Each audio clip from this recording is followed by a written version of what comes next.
Rasulullah sallallahu alaihi wasallam described about honey as alaykum bi shafa'in al-aslu wal Quran. There are two manifestations of healing for you, honey and Quran.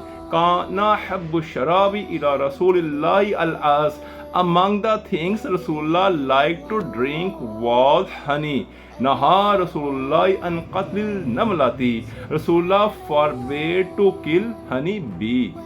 Dirhamun halalun yushtara bihi asalan wa yashrabu bima'il matari shifa'um min kulli da'in. Buying honey with halal earned dirhams and drinking it mixed with rainwater is a cure for all diseases.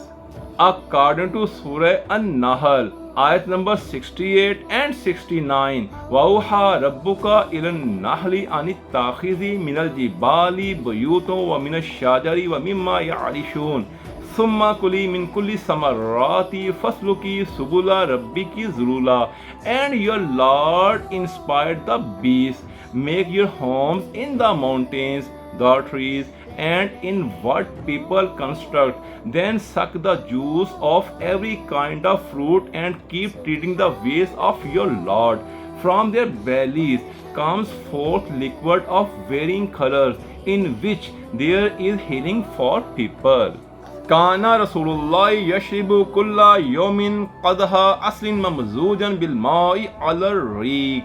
Rasulullah used to mix honey in water and drink a bowl early in the morning with empty stomach.